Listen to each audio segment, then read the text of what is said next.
사실 이제 아무 원고가 없어요. 그러니까 어떻게 해야 될지 모르겠더라고요. 고민을 좀 많이 했는데 그 그래서 이제 정은 님이랑 얘기를 하면서 맞춰 보려고 해요. 그러니까 이제 아 제가 네. 지금 제 선에서 '이렇게 하겠다.'라고 하는 concrete한 걸 그려 놓고 시작하지는 않을 건데 그거는 있어요. 그러니까 이제 적어도 제가 한 4번 정도에 걸쳐 가지고 어떤 그래도 이제 공유해 주셨던 논문들을 포함해 가지고 그 감은 이제 잡고 싶으신 건데 그걸 이제 저도 이제 의미 있게 전달해 드려야 되는 건데 그러니까 이제 순서가 이제 크게는 제 생각에는 전달하는 방법이 크게 다른 방식으로 두 가지가 있어요. 하나는 되게 구체적으로 시작해 가지고 구체적으로 관찰을 한 다음에 좀 점차적으로 일반화해 나가는 방식이 일반적으로 이제 학부 미분기야를 배울 때는 그렇게 한 학기 동안 나가고 사실 이 방식은 구체적이라서 좋은 대신에 너무 좀 어떤 의미에서 좀 불필요한 측면들까지 좀 구체적인 측면들이 없잖아 있어요. 그리고 정말 의미 있는 부분들을 못 보기가 쉬워요. 어떤 의미에서는 이제 그러니까 소위 말해서 나무는 보다가 이제 숲은 못 볼 수가 있고 또 한 가지 방식은 처음부터 굉장히 추상적인 관점부터 시작하는 거예요. 그냥. 그리고 나서 구체적인 걸 그냥 말 그대로 추상적인 상황의 예시로서 받아들이는 거죠. 그래서 이게 어느 정도의 이제 추상화를 가지고 출발하냐가 그거긴 한데 저는 오히려 학부 미분기야에 매여 있지 않고 그냥 미분기야 자체를 가지고 추상적으로 얘기를 한 다음에 거기서 이제 실제로 이제 계산에 필요한 부분들을 구체적인 예시로 던지는 방향으로 일단은 해 보려고 해요. 근데 이것도 해 보면서 좀 저도 그럼 좋을 것 같아요. 네. 그래서 네. 그 방식은 이제 일반적으로 학부 미분기야 설명하는 방식이랑은 그래서 정반대입니다. 학부 미분기는 굉장히 concrete한 방식으로 보통은 가요. 근데 저는 안 그렇게 해 보려고 합니다. 그리고 대학원 미분기야 수업이랑도 달라요. 왜냐하면 대학원에서는 그냥 추상화해서 시작해서 추상화해서 끝나거든요, 실제로. 그래서 제 어드바이저가 저한테 이제 한번 스쳐가면서 했던 얘기였는데 대학원 미분기야를 그러니까 이제 한 학기 과정 동안 보통 어떤 경우에 따라서 1년 동안 가르치는데 하고 나서 대학원생들이 실제로 계산할 줄 하나도 모른다고. 그러니까 추상적인 개념만 맞아요. 있는 거예요, 실제로. 근데 이제 저는 이제 실제 논리적인 문제에 대해서 구체적인 실제적으로 문제를 주고 계산하라고 하면 계산을 할 줄 모른다는 거죠. 음 아주 구체적인 상황에서. 그래서 저는 이제 계산은 하게 하되 이제 굉장히 이제 추상적인 프레임워크에서 좀 출발을 해 보려고 해요. 그래서 모티베이션은 어디서부터 출발하고 싶냐면 물론 뭐의 모티베이션인지도 잘 모르겠지만 모티베이션은 어디서부터 출발하고 싶냐면 토폴로지부터 출발하고 싶어요. 토폴로지가 뭔지 잘 모르신다는 전제를 가지고 이제 출발하고 싶어요. 그러니까 이게 네. 출발은 어디서 한 거냐면 저희가 보통 이제 지오메트리가 이제 기하학이라고 하는 거는 기본적으로 이게 한자로 이게 얼마냐라는 뜻이에요, 기본적으로. 그러니까 뭐에 관심이 있는 거냐면 양에 관심이 있는 거예요. 숫자로서 이게 얼마냐. 뭐 예를 들어서 이제 그게 실제로 어떤 부피의 개념일 수도 있고 어떤 이제 호의 길이의 개념일 수도 있고 그래서 저희가 어떤 양을 정량적으로 따지는 게 이게 의미가 있는 상황에서 그 양이 구체적으로 얼마인지 그 양을 물어보고 있는 건데 그래서 반대급부에서 오히려 시작해야 되는 거는 양을 안 물어야 되는 상황부터 출발하는 게 맞아요. 그래서 저희가 그러니까 이제 기원전 이제 한 3세기 정도에 유클리드 기하학에서는 이제 소위 말해서 이제 유클리드 원론이라고 하는 거에서는 뭐에 관심이 있었냐면 도형들을 전부 다 분류하는 데 관심이 있었어요. 그래서 저희가 중학교 때 가령 이제 기하학을 처음 배웠을 때 삼각형의 합동 조건 이런 거를 공부했었죠. 뭐 SSS는 아마 다 기억하실 거예요. 그런 용어들. 네네. 근데 그 용어들에 지금 기저 있는 게 뭐냐면 기본적으로 이렇게 제가 그린 도형을 두 개를 그려 놓으면 이 두 개를 뭘로 보겠다는 거냐면 다른 걸로 혹은 같은 걸로 보고 싶은 기준을 주는 거예요. 그래서 어떤 거를 같은 걸로 볼 거냐라는 기준을 명확하게 제시를 했던 건데 그때 당시에 생각해 보시면 기준이 뭐였냐면 실제로 세 변의 크기가 실제로 같아야 됐었고요. 실제로 각 변의 크기가 같아야 됐고 심지어 이제 합동 조건은 뭐를 요구했냐면 이 각들의 크기들도 다 같아 각각이 대응되는 게 다 같다라는 기준을 준 거예요. 그리고 이 기준은 너무 완벽해서 문제예요. 무슨 말이냐면 실제로 기하학은 어떤 측면에서 처음에 발달했냐면 점성술 같은 데서 발달했어요. 그래서 별자리 같은 거를 보고 실제로 그 별자리를 가지고 지금 현재 이제 날씨가 어떻게 되겠느네 하는 약간 그런 측면에서 이제 발달을 했던 건데 그래서 우주에 대해서 약간 이해하는 측면에서 약간 지오메트리가 발달했다고 봐도 어떤 의미에서는 과언이 아닌데 이 기준은 오히려 너무 정확하니까 이걸 가지고는 뭔가 오히려 하기가 좀 애매한 거예요. 그래서 어떤 의미에서는 같고 다르고라는 기준을 조금 완화시키는 게 좀 더 나을 수가 있어요. 예를 들어서 우주가 어떻게 생겼느냐라는 질문하면 이 기준은 너무 정확해서 오히려 불필요하다는 거죠. 그래서 저희가 처음에는 이제 합동이라는 거에 대해서 배우고 나서 사실은 중학교 때 뭐도 배웠냐면 이 기준을 완화시키는 것도 배웠었어요. 그걸 저희가 뭐라고 불렀냐면 닮음이라고 불렀어요. 그럴까나 하실 거예요. 그래서 이런 그림도 혹시 기억하실 수도 있어요. 그래서 이렇게 이제 그림 그려놓고 여기다가 삼각형들 이렇게 집어 넣어 놓고 이런 그림 혹시 기억하실 수도 있어요. 그래서 얘는 이제 네. 뭘 해놓은 거냐면 더 이상 각 변의 길이를 똑같이는 안 맞추되 각은 똑같이 맞춘 거예요. 각들은 똑같이 맞추고 그래서 기준이 뭐냐면 그 동일한 비로 늘리거나 줄였을 때 일치시킬 수 있는 거는 같은 걸로 보자라고 같게 보는 기준을 완화시켰던 거죠. 그리고 저희는 이거를 그 세미나에 시밀러하다고 불렀고, 그러니까 이것도 어떤 센스에서는 결국에는 같다라는 기준 자체를 조금 더 완화시킨 거라고 볼 수가 있어요. 그러면 이 기준에서는 가령 원은 다 똑같을 거예요. 그쵸? 왜냐하면 원은 늘리거나 줄여가지고 다 똑같았으니까. 그런데 아까에선 그런 일이 생기지 않았고, 그리고 예를 들어서 제가 직각 이등변 삼각형을 생각해 주면, 그래서 이게 1대 1대 루트 2 이런 거를 생각해 주면 이것도 다 같아요. 그러니까 조금 더 좋아지지만 하지만 그럼에도 불구하고 이것도 너무 세다고 어떤 의미에서 볼 수가 있어요. 여전히 어떤 의미에서 너무 세니까 좀 자연스럽게 원했던 관점이 뭐냐면 얼마나 의미 있게 이 기준을 완화시켜야, 예를 들어서 이런 질문하는 게 우주를 분류한다라고 했을 때 기하학적으로 우주를 도형으로서 바라보고 우주를 분류하고 싶어요. 그러면 몇 개 있는지가 만약에 100만 가지, 한 무한 가지 정도 있으면 그거는 사실 적절한 기준이라고 볼 수가 없어요. 인간의 입장에서. 그래서 딱 적정한 기준에서 우주를 딱 분류할 수 있는 그 정도의 정성적인 기준으로 완화시키고 싶거든요. 그래서 이 기준을 완화시키는 걸 위상수학이라고 불러요. 그래서 이 위상수학에서는 이 위상수학을 이제 토폴로지라고 하고요. 그래서 이 기준에 대한 얘기인데 이 그 철학은 뭐냐면 그 저희가 그 이제 도형이라고 여기는 대상을 기본적으로 찰흙 덩어리로 여기는 거예요. 그러니까 이제 제가 먼저 추상화를 먼저 해놓고 이제 필요하면 수학적으로 정의를 할게요. 그래서 어떻게 보고 싶냐면 예를 들어서 제가 어떤 내면이 채워져 있는 삼각형이 이렇게 있다고 할게요. 그리고 저는 앞으로 어떻게 하고 싶냐면 이거를 실제로 저는 보통 이제 설명할 때 그 원피스의 그 고무인간 루피 있잖아요. 그래서 루피가 형상을 어떻게 바꾸든지 간에 루피는 루피거든요. 그거 갖다가 어떻게 보면 이거의 적절한 예시예요. 그래서 늘리거나 줄이지만 근데 루피가 몸이 잘리면 죽어요. 그래서 자르면 안 돼요. 기준이. 그래서 삼각형들은 그래서 만약에 이게 직각이등변 삼각형이 아니라 삼각형들은 다 변형해서 만들어낼 수가 있잖아요. 그리고 심지어는 삼각형뿐만 아니라 제가 바깥쪽에다가 이런 원을 그려놓더라도 사실 가능하죠. 이게 조금 팽창시키면 돼요. 적절히 찰흙 조각을 이제 좀 한다고 쳐가지고. 그래서 찰흙으로서 봤을 때 자르지 않고 늘리거나 구부리는 정도로 같은 것들을 다 같은 정도로 여기자라는 기준을 제시하는 거가 위상수학이에요. 그러면 예를 들어서 일단은 제가 이 기준을 가지고 그 비록 이제 차원이라는 것도 정의는 안 돼 있지만 굉장히 러프하게 그냥 뭔가 한 가지 축이 있는 정도로 여긴다고 했을 때 1차원 대상은 뭐밖에 없냐면 이거밖에 없어요. 그러니까 연결돼 있다는 전제하에서 이거거나 그러니까 양끝점이 없는 이거거나 아니면 이렇게 생겨 있어야 돼요. 양끝점을 넣게 되는. 왜냐하면 실수축이 있다고 생각을 해보시면 그러니까 예를 들어 제가 그림을 1차원 도형을 이렇게 그렸어요. 그러면 제가 적절히 펴가지고 다림미로 펴가지고 적당히 만들 수 있죠. 그런데 이 양끝점은 제가 일부러 안 넣어놨어요. 왜냐하면 뭐를 염두에 놓고 있는 거냐면 실수축처럼 마이너스 무한대부터 무한대까지 가는 건 양끝점을 제가 넣으면 안 되잖아요. 그래서 소위 말해서 이제 클로즈드 인터벌이랑 구분을 일부러 한 거예요. 그래서 실제로 연결이 되어 있는 1차원 도형은 저거밖에 없어요. 양끝점 정도만 차이가 있고 저거밖에 없어요.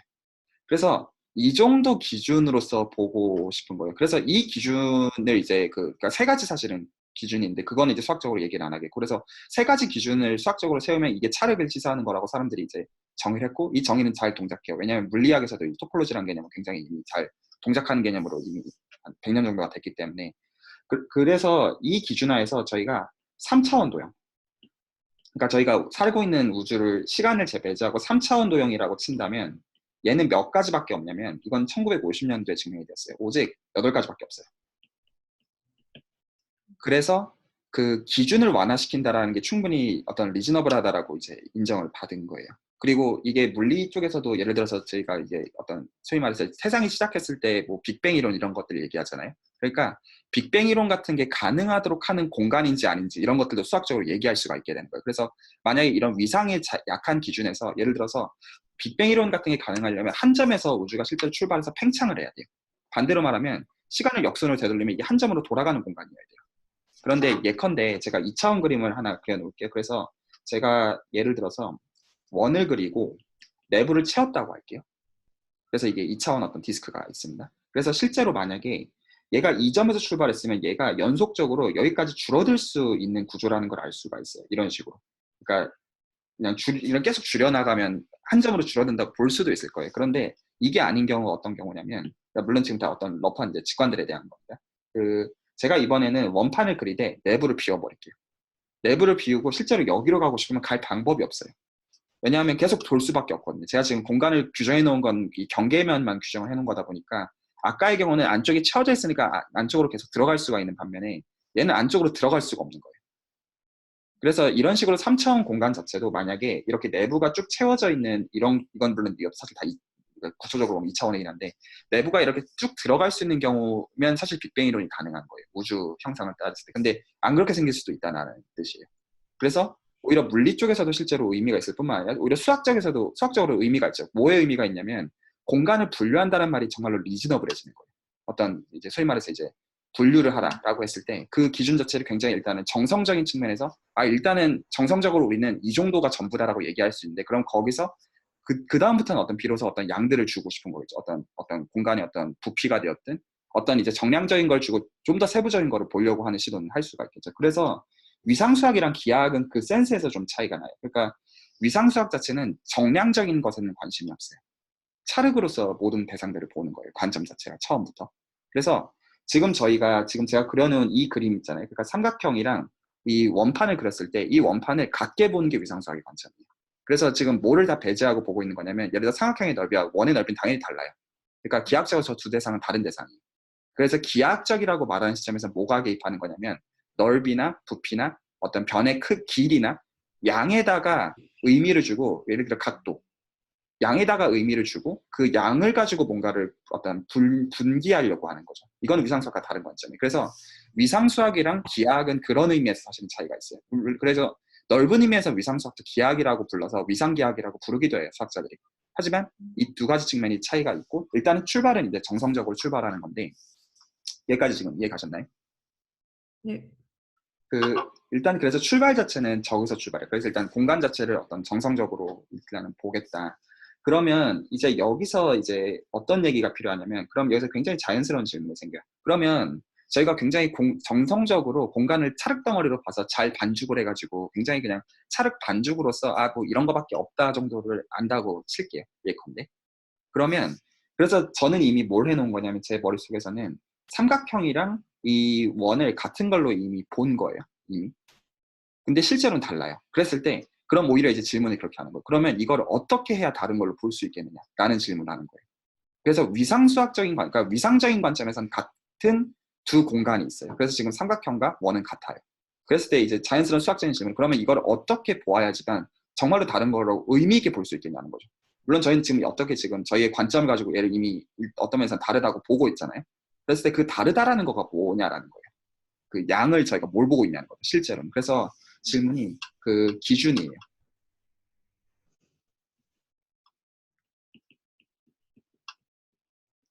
그러니까 여기서 이제 정량적인 기준이에요.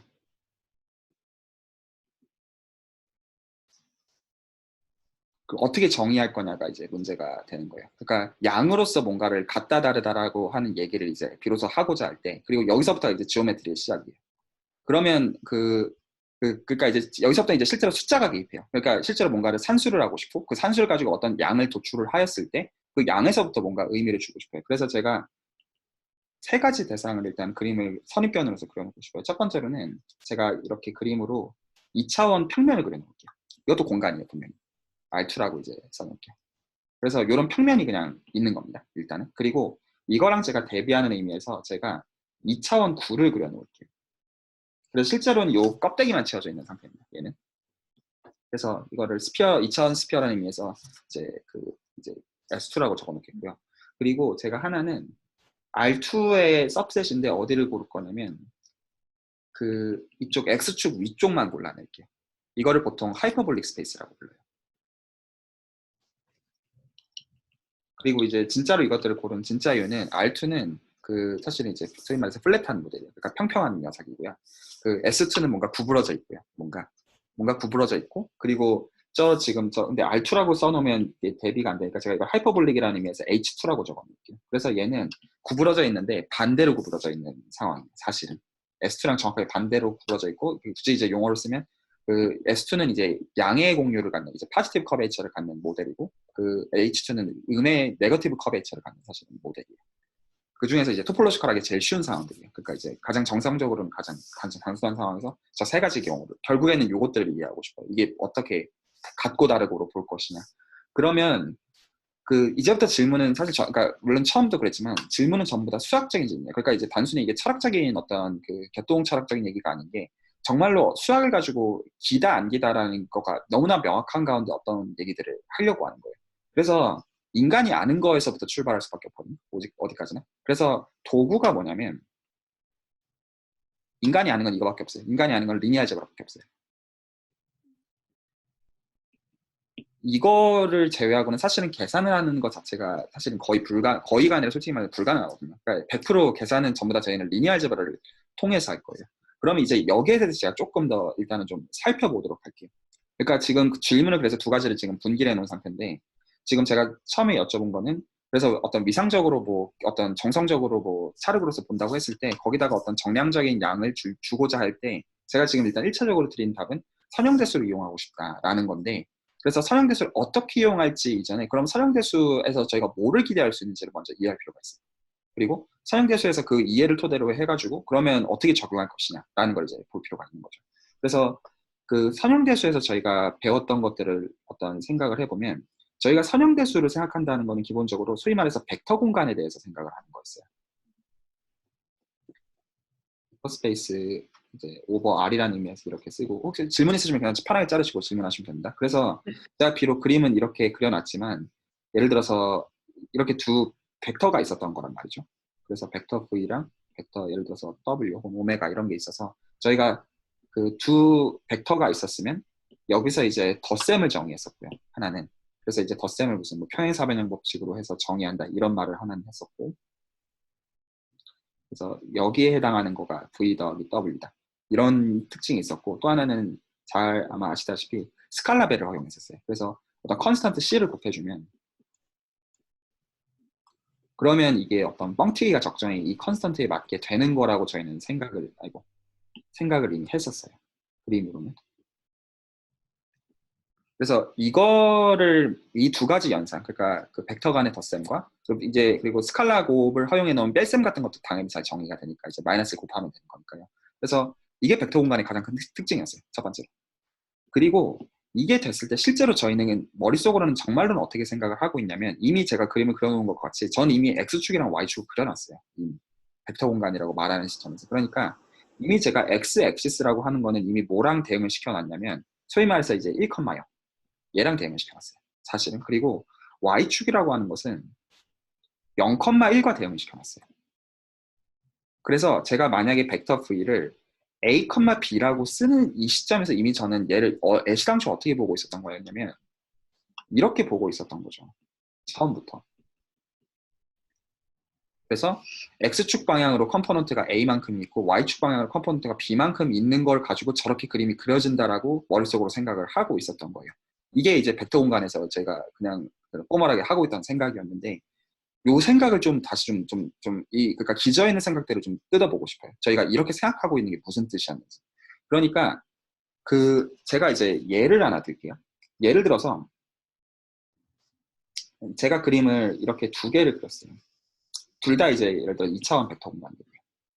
이렇게 그림을 그렸는데, 그리고 이걸 X축, Y축이라고 제가 불렀고 얘도 제가 X축, Y축이라고 부를게요. 그런데 제가 아까는 1,0, 0,1을 기준으로 저 벡터 AB를 서술하겠다라고 생각을 했다라고 말씀을 드렸잖아요. 근데 사실 그럴 이유가 없어요. 왜냐하면 제가 만약에 나는 2,0이 더 편하다. 그리고 나는 여기는 0,3이 더 편하다. 이렇게 하더라도 여전히 저는 A, B를 서술할 수 있어요. 상관없어요. 그리고 이렇게 예쁘지 않아도 돼요. 심지어는 제가 나는 필요에 따라서 1,1이랑 마이너스 1,1이 더 편하다. 그렇게 하더라도 분명히 A, B는 그 녀석에 해당되는 의미를 분명히 갖고 있어요. 그래서 반대로 뒤집어서 얘기할게요. 그 얘기는 무슨 얘기냐면 실제로 제가 만약에 A, B라는 벡터를 뽑았다고 해볼게요. 벡터 공간에서. 얘는 제가 만약에 첫 번째로 그림을 그려놓은 데에서는 이게 맞아요. 이게 맞아요. 그런데 만약에 제가 이 A, B라는 기호 자체를 어떤 의미에서 사용한 거라고 만약에 한다면 첫 번째 벡터의 스칼라배를 A배를 해주고 두 번째 벡터의 스칼라배를 B배를 해준 거에 덧셈으로 주어져 있는 거라고 본 경우를 하면 B1과 B2라는 벡터를 바꿔주는 시점에서 실제로 A, B가 지칭하는 바는 다 다른 거예요. 당연하지만. 그리고 물론 각각의 대응되는 1대1 대응 관계는 있겠죠. 각각 이제 표현 방법을 바꾼 거지 벡터 자체는 있되 표기법을 바꾼 거에 지나지 않는 거예요. 그런데 이거는 자체가 뭐를 가르쳐 주냐면 그러니까 사실은 아무렇게나 표기가 다 가능하다는 뜻이잖아요. 1,0이랑 0,1을 써야 되는 절대적인 법칙이 존재하는 게 아니잖아요. 다시 말해서 제가 지금 이 A와 B라는 거에다가 아무 의미를 준 적이 없다는 뜻이에요. 이 A랑 B는 제가 V1과 V2를 정하는 시점에서 그냥 정해지는 것이지 벡터들을 각각 표현하는 표기법으로서 정해지는 것 이상도 아니에요. 소위 말해서 좀 단어를 정확하게 쓰면 좌표. 그러니까 코디네이트라고 하는 것은 저희가 정하기 나름인 것이지 아무런 그 양에 대한 의미는 없다라는 거예요. 예를 들어서 저희가 2,3이랑 예를 들어서 뭐 3,1을 골랐어요. 두 벡터로서. 그랬을 때 두 벡터의 비교를 한다. 말이 안 되는 거예요.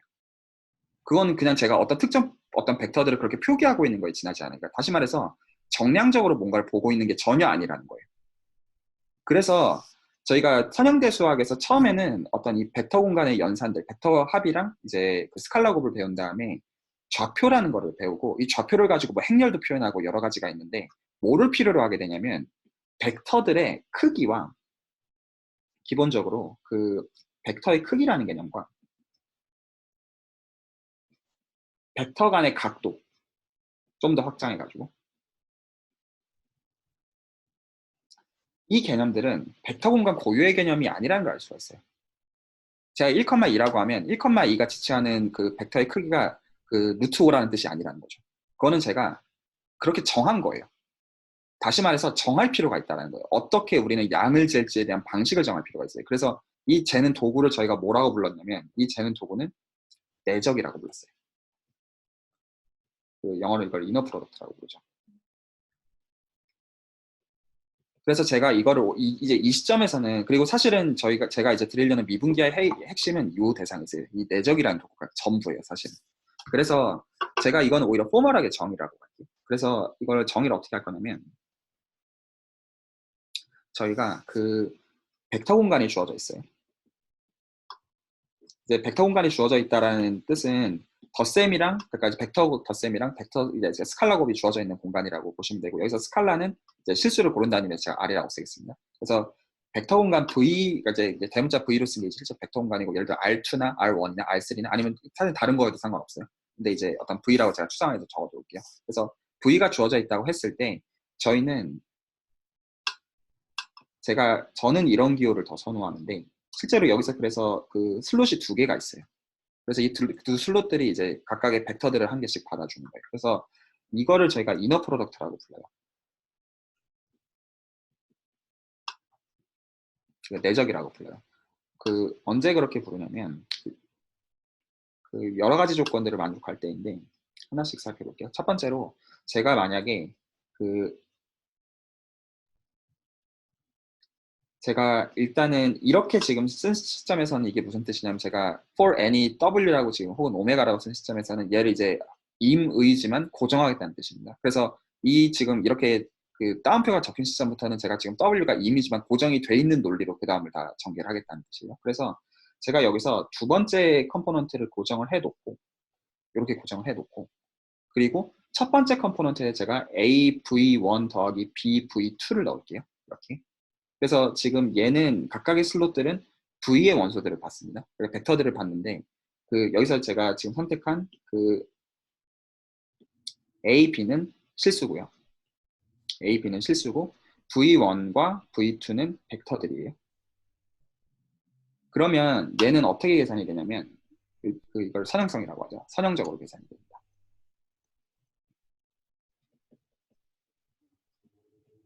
이렇게 계산이 돼요. 임의의 그 A, B, V1, V2에 대해서.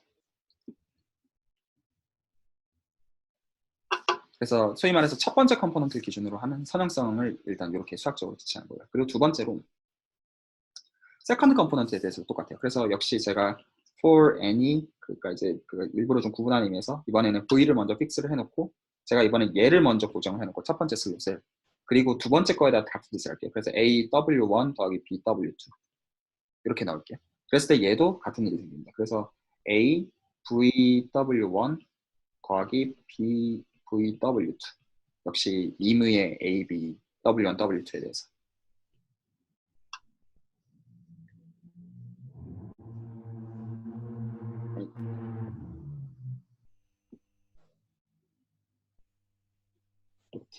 그래서 그 첫 번째 컴포넌트를 기준으로 리니어고 두 번째 컴포넌트 기준으로 리니어인데 여기서 그 각각의 의미는 나머지 하나를 고정해 놓은 상태에서 리니어라는 뜻이에요. 그래서 1, 2번을 합쳐가지고 이거를 보통 바이리니어라고 불러요. 각각에 대해서 리니어라는 의미에서. 그리고 뭐를 만족하냐면 임의의 그 v에 대해서 똑같은 거를 넣을 때 저희는 이거를 언제나 논네거티브라고 구성합니다. 그래서 네거티브가 되는 거는 애시당초 허용하지 않아요. 네거티브가 되는 건 허용하지 않고, 마지막으로 v랑 v의 내적이 0이 되는 것은 오직 뭐만 허용할 거냐면 제로 벡터만 허용할 거예요.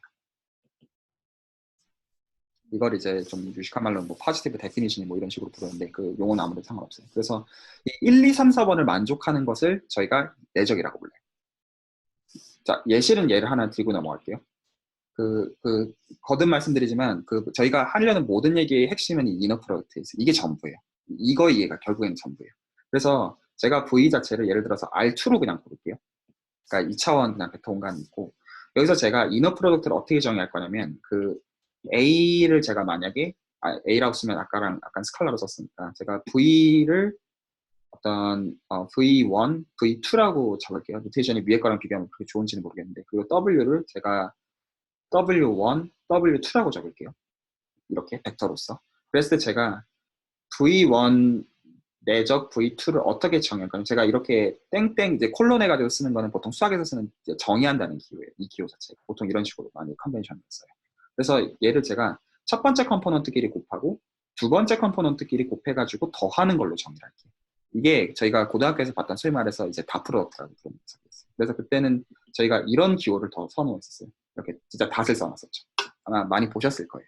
그래서 얘도 지금 이제 살펴보시면 1번 자명하게 만족을 해요. 왜냐하면 두 번째 컴포넌트를 픽스를 해놓고 이제 첫 번째 거에 대해서 리니얼리티 되냐면 바로 보실 수 있고, 두 번째 거라고 다를 이유가 없고, 그리고 여기서 이제 똑같은 거 집어 넣어서 이제 보시면 이렇게 넣어서 보시면 V1, V1 더하기 V2, V2니까 당연히 논네거티브가 되고, 이게 0이 되는 건 오직 V1, V2가 0인 상황밖에 없어요. 그래서 얘는 저희가 보통 뭐라고 불렀던 거였냐면 아까 말씀드렸잖아요. 다 프로덕트라고 불렀던 녀석인데 얘는 이너 프로덕트의 한 가지 경우에 지나지 않는 거예요. 예를 들어서 제가 설령 똑같은 벡터 공간을 줄게요. 그래서 얘는 R2라고 줬어요. 그러니까 집합으로서는 똑같아요. 벡터 공간으로서. 근데 제가 이번에는 똑같은 V랑 W의 내적을 어떻게 제가 정의할 거냐면 제 마음이에요. 그래서 제가 얘를 여기다가는 제가 2배를 하고요. 여기다가는 제가 4배를 해줄게요. 그러면 1, 2, 3, 4번 정의는 똑같이 다 만족해요. 아무 문제가 안 생겨요.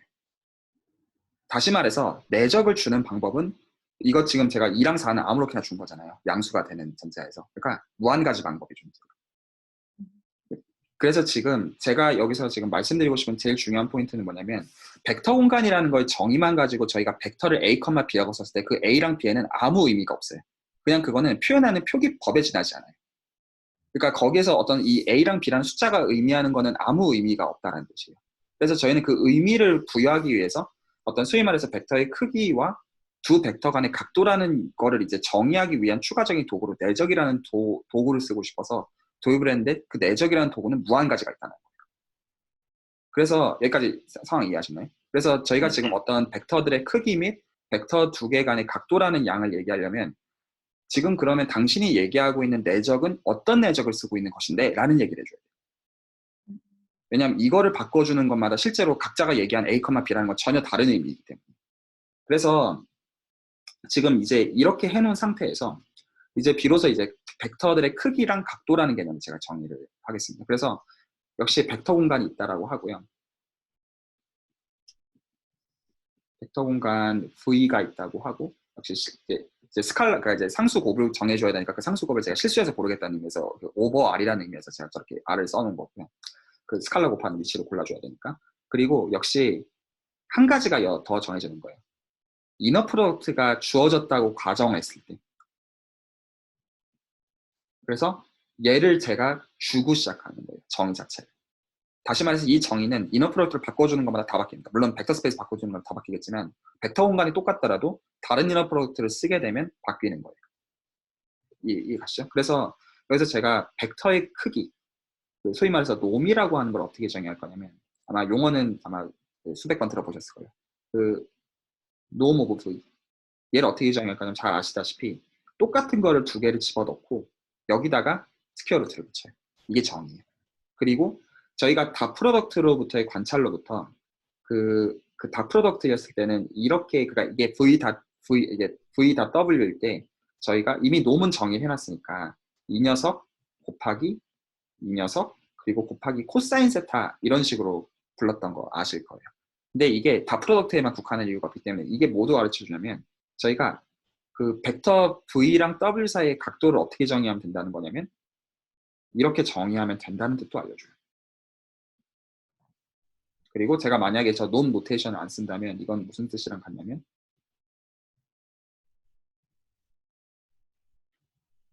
이거랑 같다는 걸 알 수가 있어요.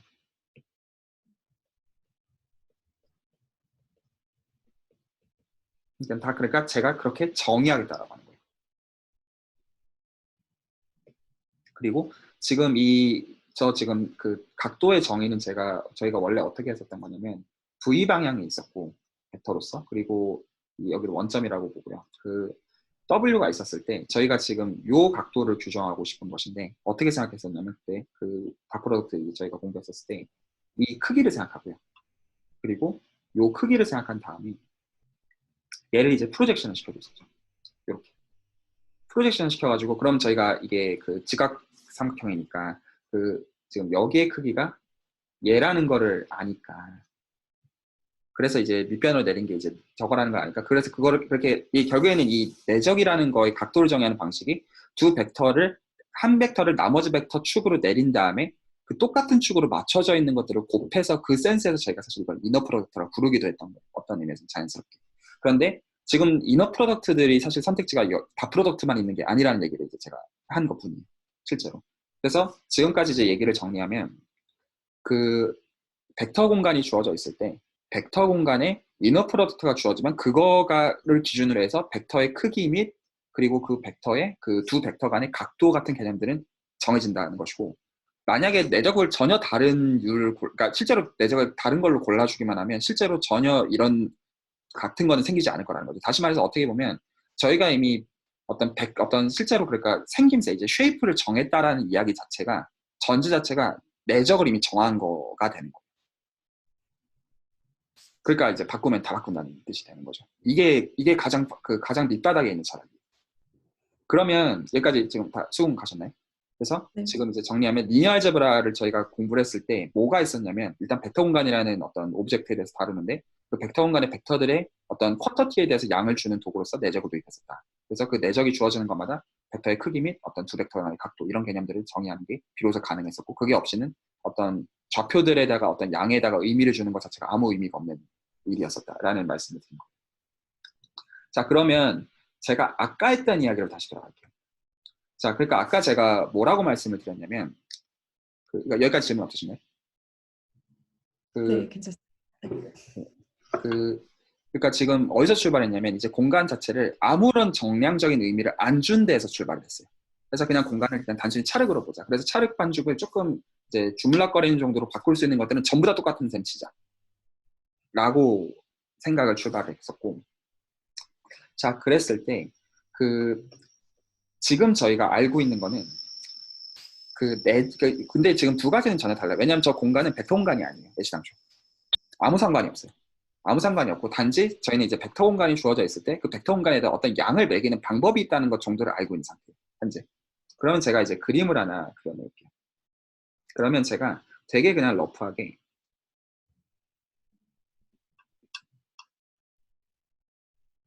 이런 서피스 그림을 하나 그려드릴게요. 그냥 이렇게. 그러면 실제로 이 대상은 애시당초 제가 평평하게 그리지도 않았으니까 그냥 십신발굴 사실 백토공간이 전혀 아닐 거예요. 아마도. 그러면 뭘 생각해 주는 거냐면 이 각각의 포인트들이 있을 거예요. 서피스니까 제가 이걸 S라고 적겠습니다. 그러면 이 각각의 점에서 제가 뭘 해줄 거냐면 저희가 이제 여기서부터 이제 미적분학을 쓰는 거예요. 그러니까 특히 이제 미분을 해주는 거예요. 뭐냐면 미분이라는 거를 저희가 어떻게 철학적으로 받아들였냐면 국소적으로 리니어하게 바꾸는 과정이었었어요.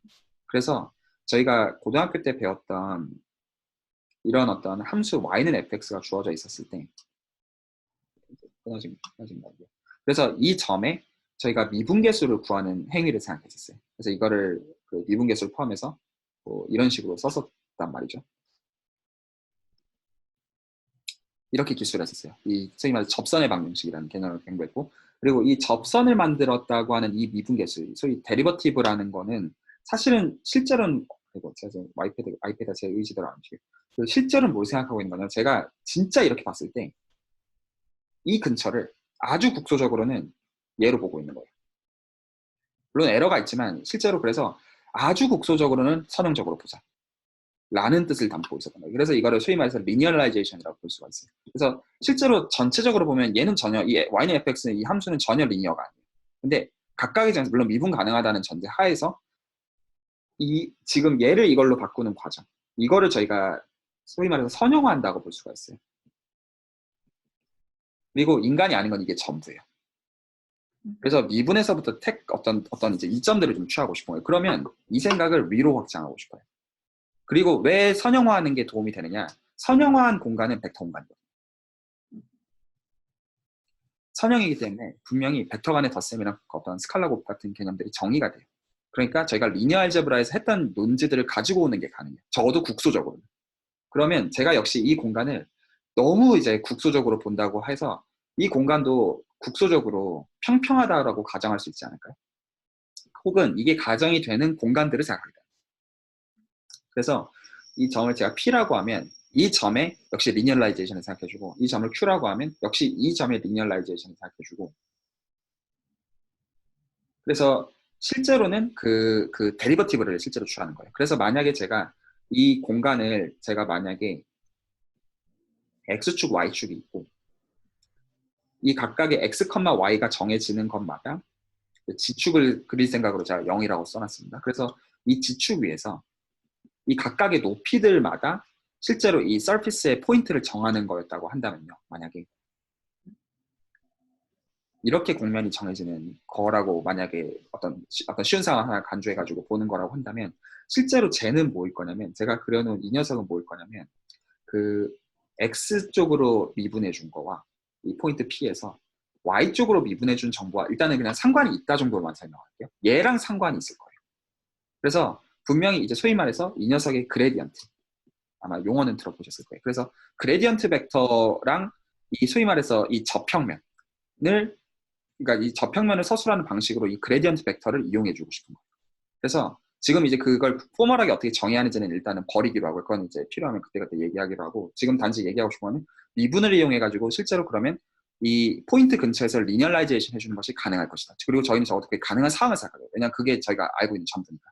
그래서 이렇게 평평하게 만든 거를 저희가 뭐라고 부르냐면 P에서의 탄젠트 스페이스라고 불러요.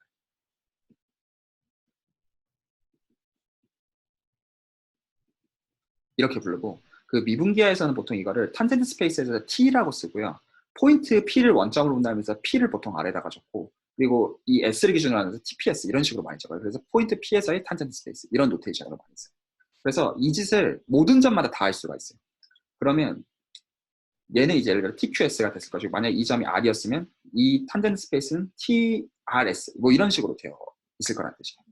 그래서 이 방식으로 저희는 각각의 점마다 그 점에 벡터 공간이 붙어 있다라고 간주하겠다는 거예요.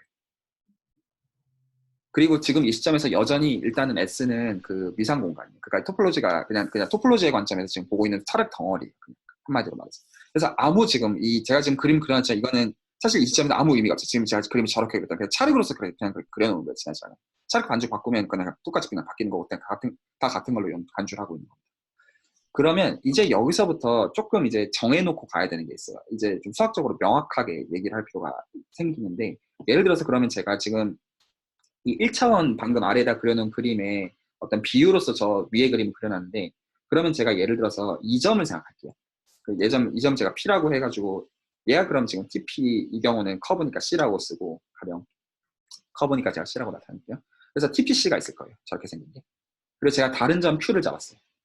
그래서 다른 점 Q에서 제가 또 마찬가지로 어떤 이제 접평면을 잡아내는 게, 혹은 여기서 이제 접선이겠죠. 그냥 사실 1차원이니까. 그래서 접선을 잡아내는 게 가능할 거예요. 그러면 이게 맞나요? 만납니다. 근데 생각해보시면 이 만난다라는 건 저희가 지금 관심 있는 정보량이 아니에요. 왜냐하면 지금 이 접선을 저희가 그려놓은 거는 그 아주 국소적으로 포인트 P 근처에서의 선형화를 위한 도구인 것이지, 수학적으로 이 접선의 방정식을 만들었을 때 이 방정식끼리 만나고 아니고는 저희의 관심사가 전혀 아닌 거예요. 그래서 지금 이게 수학적인 가정이 그 뭐가 들어가는 거냐면,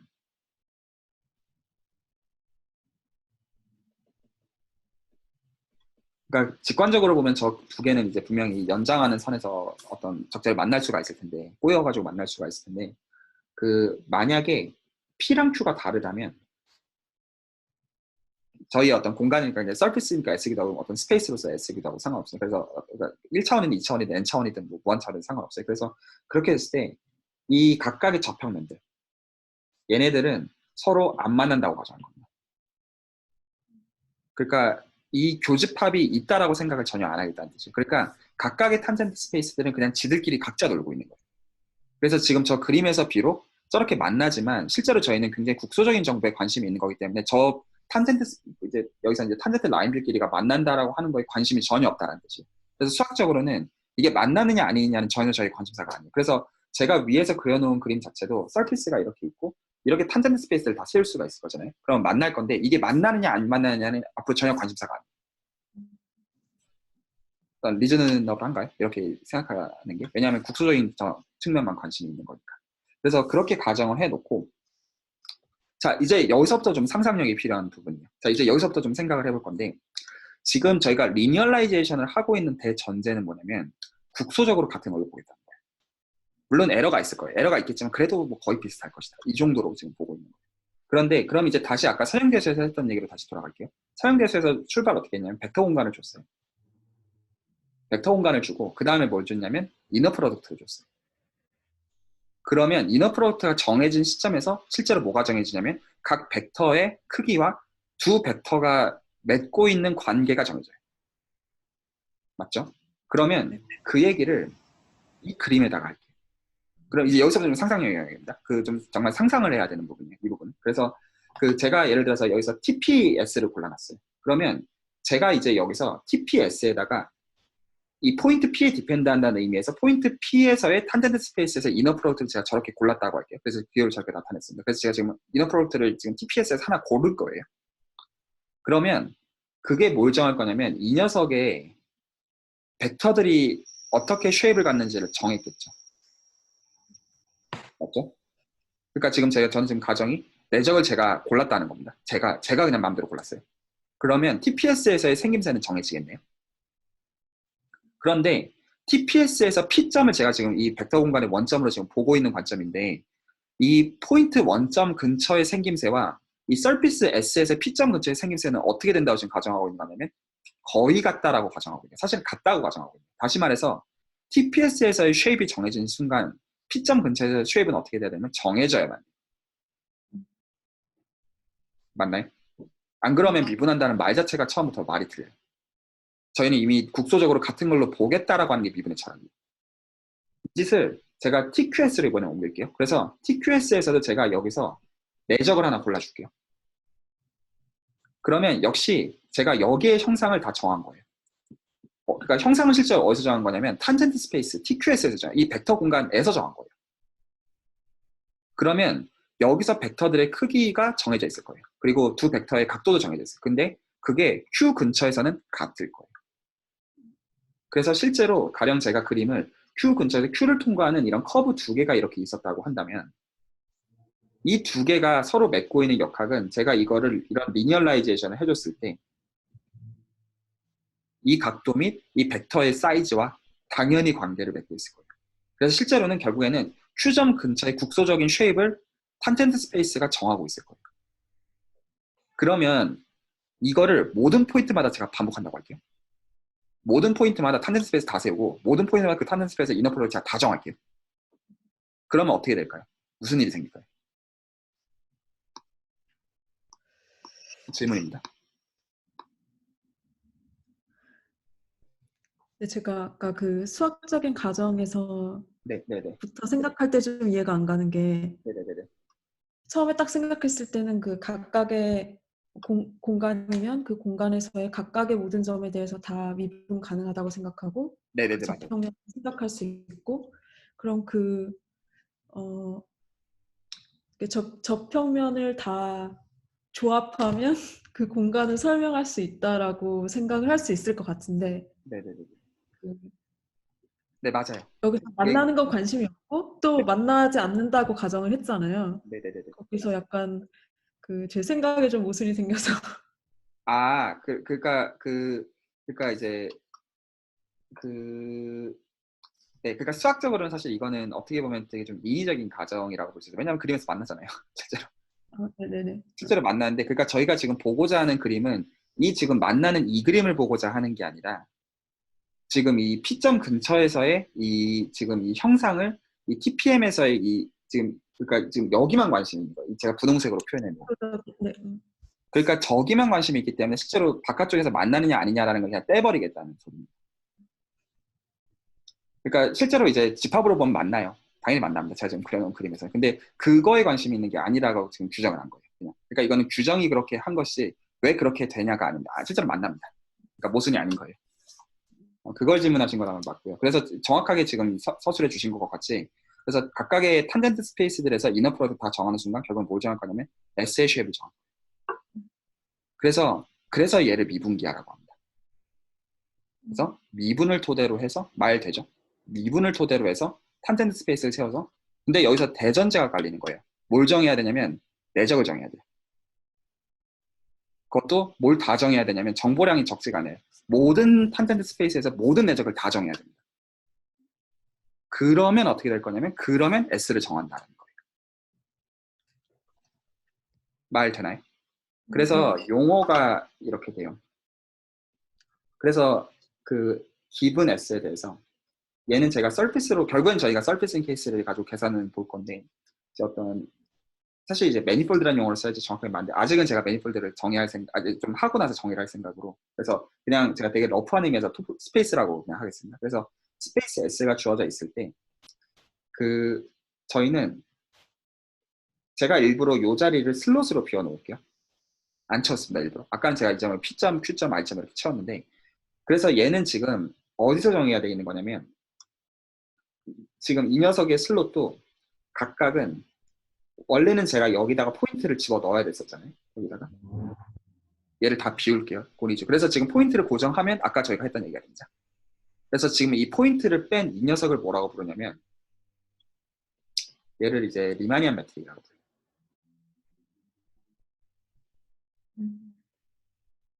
혹은 이제 보통 보통 이제 귀찮아가지고 사람들이 그냥 매트릭이라고도 많이 부르요.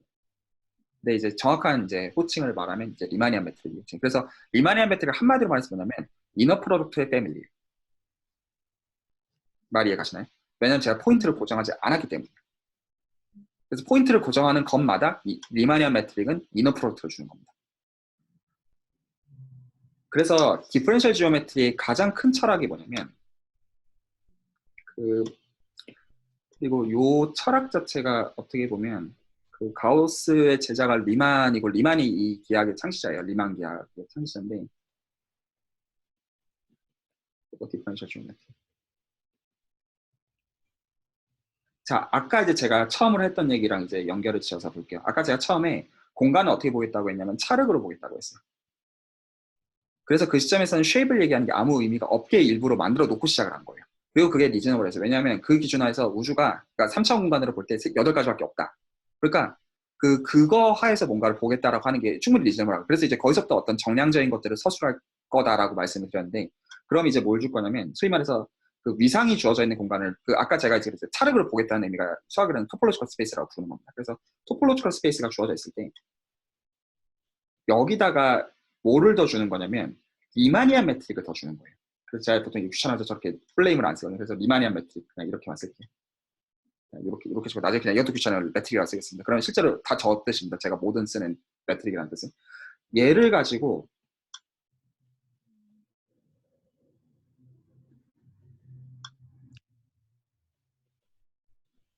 모든 지오메트리한 스트럭처들이 결정된다. 뭐를 토대로 해서? 리마니안 매트릭을 토대로 해서. 요 얘기를 하고 싶은 거예요. 근데 이게 하고 싶은 전부인데 실제로는 좀 문제가 있어요. 그러니까 이거는 철학적인 얘기예요. 그러니까 그래서 결국엔 차포 떼고 이해하면 이 얘기가 맞는데 뭐가 문제가 되냐면 아까 저희가 했던 가정들을 수학적으로 만들어 놓을 필요가 있어요. 무슨 얘기냐면 가장 크리티컬한 가정이 아까 말씀을 해주셨다시피 모든 점에서 미분이 가능해야 되잖아요. 근데 그럴 일단 법이 없거든요. 그러니까 제가 그렇게 할 수 있다라고 가정한 적이 없어요. 그래서 그게 된다라고 가정을 하고 출발해야 됩니다. 그래서 추가적인 스트럭처가 여기에 더 들어갈 필요가 있어요. 그래서 이게 가능하게 하는 구조를 매니폴드라고 불러요. 그래서 토폴로지컬 스페이스라고 하는 거는 미분 가능한 구조가 매니폴드. 그래서 토폴로지컬 스페이스에다가 이 미분이 가능하게 만드는 구조를 그러니까 추가되어 있는 공간을 저희가 매니폴드라고 불러요. 그리고 이 미분 가능하게 하는 구조를 진짜로 미분 구조라고 불러요. 디퍼런시어블 스트럭처라고 진짜로 불러요. 그래서 토폴로지컬 스페이스 플러스 디퍼런시어블 스트럭처 이거를 통칭해가지고 디퍼런시어블 매니폴드라고 부릅니다. 그래서 이제 make sense해지는 거예요. 그러니까 지금 목적은 이너 프로덕트를 이용해가지고 공간의 쉐입을 결정하고 싶어요. 그리고 그거는 사실 모두 가르쳐주고 있는 거는 예를 들어서 제가 아까 얘기로 다시 돌아가서 제가 이렇게 그림 3개를 그려놨잖아요. 그러니까 저는 이걸 그림을 분명히 어떤 의도에서 그렸냐면 적어도 이 3개는 다른 거라는 의도에서 그렸어요. 그러니까 이 각각은 저는 분명히 지금 그 공간으로서 제가 지금 보고 있는 어떤 매니폴드로서 다른 거를 결국 시사하길 원하는 의미에서 이 3가지를 그려놨는데 그 얘기는 무슨 뜻일 거냐면 고를 수 있는 리마니안 매트릭의 선택지가 다를 거라는 뜻이에요. 다시 말해서 R2를 서술하는 리마니안 매트릭은 S2를 서술하는 리마니안 매트릭과 달라야 된다는 뜻이에요. 그리고 S2를 서술하는 리마니안 매트릭은 절대로 이 나머지 2개는 없어야 된다는 뜻이에요. 만약에 그게 공존한다면 같은 거여야 되니까. 그래서 실제로는 이 리마니안 매트릭을 가지고 지오메트리를 결정하겠다는 얘기 자체는 애시당초 스페이스가 고를 수 있는 리마니안 매트릭 선택지는 무한대지만 자유도가 있는 게 아니라는 거예요. 이미 공간의 고유한 성질로부터 스트럭처로부터 정해지는 거였다는 거예요.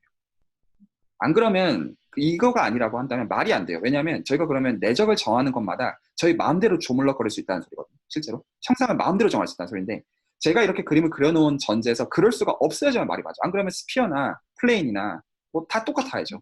근데 안 그렇다는 걸 제가 직관적으로 알고 있어요. 실제로 수학적으로 그래서 뭐를 프루브하는 게 필요한 거냐면 다 그러니까 이쪽에서 리마니안 매트릭은 저쪽에 반드시 없다라는 거를 보일 필요가 생기는 거예요. 그리고 이런 건 이미 다 되어 있는 거라는 거죠. 유니크하다는 걸 보여야 된다는 말씀이시죠. 사실은 적어도 그래요. 그래서 실제로 제가 이렇게 그림을 그려놓은 리마니안 매트릭들은 여기서는 유니크하게 있어요. 그러니까 2D에서는 유니크하게 있어요. 근데 그러니까 디멘전 올라가면 유니크하지도 않아요. 솔직하게 말씀드리면. 그래서 이게 여기서부터 이제 그래서 수학적으로는 좀 재밌는 질문들이 생기는 거예요. 그래서 이제 전제가 그렇게 되죠. 그래서 이제 이 시점부터 그래서 이제 뭘 정의하는 게 생기냐면 이제 매니폴드라는 말을 수학적으로 정의할 필요가 생겨요. 그래서 미분이라는 걸 어떻게 정의할 거냐. 말 다 이해 가시나요? 네. 여기까지가 철학적인 얘기예요. 그리고 오히려 철학적인 얘기를 제가 조금 더 하려고 할게요. 수학적으로. 그러니까 결국엔 이걸 다 계산으로 이제 귀결시킬 건데 제가 그 계산의 과정에서 모든 디테일들을 다 그러니까 레시피로서만 전달을 해드리고 싶고 이게 왜 그렇게 나온 건지는 유도하려고 안 하려고 해요. 왜냐하면 그걸 다 유도했다가는 너무 그 답이 없어요. 진짜 1년이 걸려도 못하는 얘기들이라서. 그러니까 이게 철학적인 개념이고 그래서 수학적으로 이렇게 정의를 했는데 그러면 이 레시피를 가지고 계산하면 그걸 얻는다. 그리고 그거에 대한 직관이 이거야. 이런 식으로 설명하려고 합니다. 자, 그러면 이제 이 그림을 다시 좀 이해를 하고 싶어요. 그러면 이 3개가 지금 다르다라고 하는 말을 조금 더 살펴보고 싶어요. 그래서 지금 그러면 아까 제가 방금 드린 렌즈를 가지고 이 그림을 일단 다시 한번 살펴볼게요. 그러면 지금 실제로는 저는 이 그림을 어떻게 보고 있는 거냐면 아무렇게나 제가 점들을 잡아요. 아무렇게나 제가 점들을 잡아요. 그 공간 위에서. 그러면 제가 물론 지금 이 알트에서는 실제로 탄젠트 스페이스 세우면 그냥 사실 알트랑 이거는 인터섹션이 있는 정도가 아니라 그냥 완전히 똑같아요. 사실은. 근데 그런 관점에서 관심이 있는 게 아니라고 말씀드렸어요. 그래서 실제로 이거 탄젠트 스페이스 세우면 센서스 보면 뭐 다 똑같죠. 근데 그거를 보는 게 아닙니다. 애시당초. 그리고 여기서도 제가 탄젠트 스페이스를 이렇게 세울게요.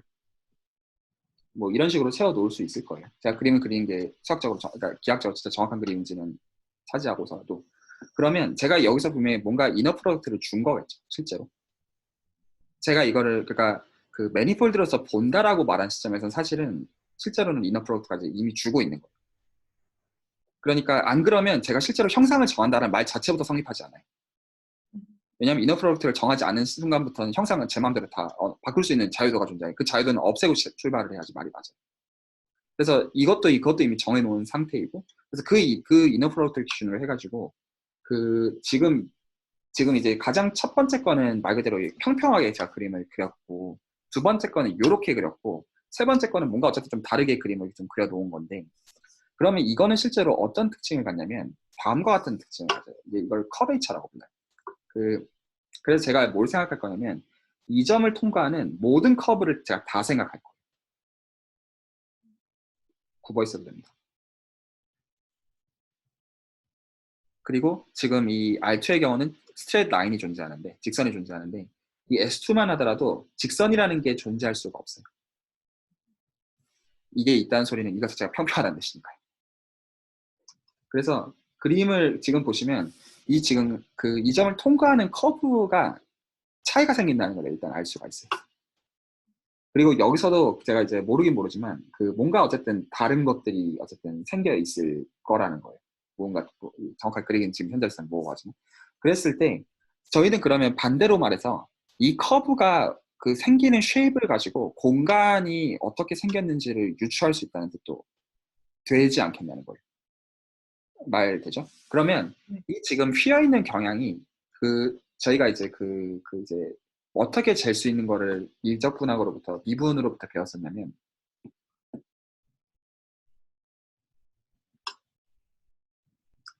휘어 있다라는 거 자체는 세 가지 그림을 토대로 얘기할 수 있어요. 하나는 이런 거, 그리고 또 하나는 이런 거, 그리고 또 하나는 이런 거.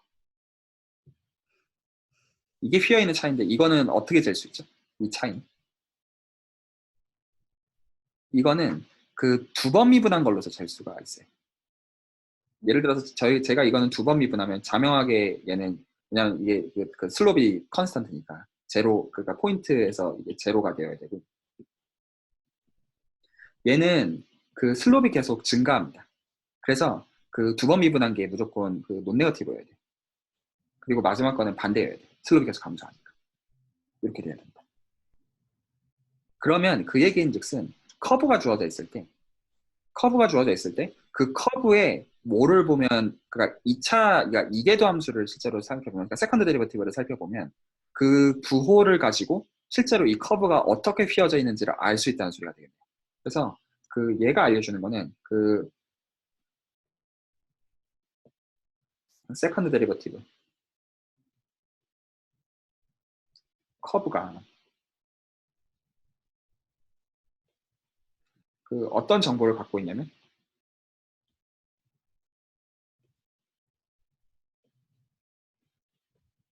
S의 쉐입이랑 관련이 있다는 뜻이 되겠네요. 그래서 얘를 이제 다시 그림을 살펴보면, 그래서 지금 이 첫 번째 거의 경우는 스트레이트 라인이라는 녀석이 존재했었어요.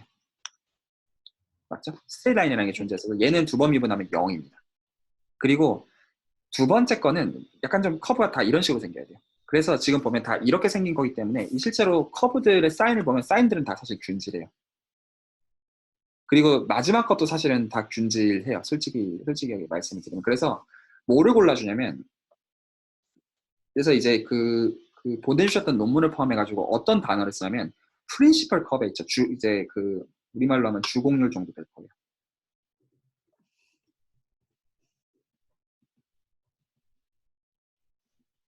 얘는 뭘 고르는 거냐면 커브 두 개를 고르는 거예요.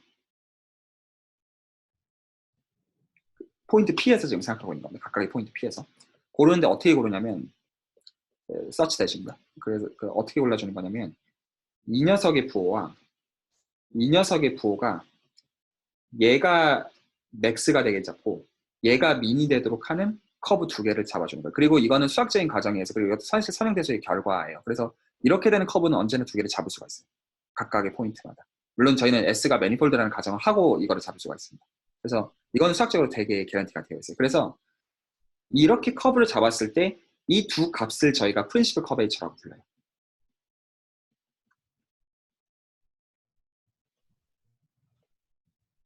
그리고 실제로 이 개념을 가지고 실제로 플레인에다가 R2에다가 적용해보면 이 두 개가 다 0이에요.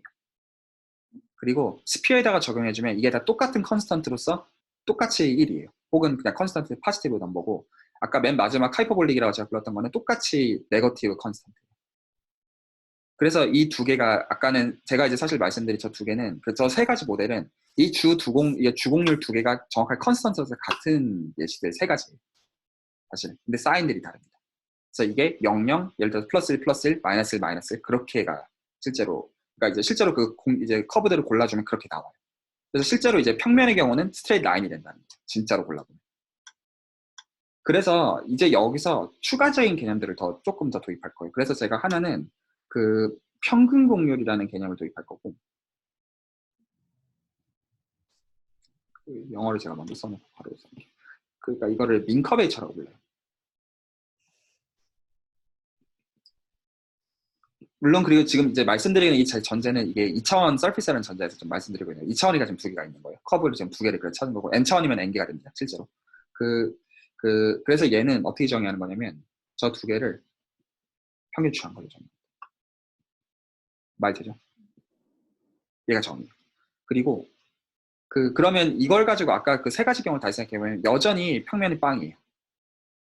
그리고 여전히 스피어는 파지티브고 마지막 거는 네거티브예요. 상관없어요. 그런데 가우시안 커베이처를 구해보면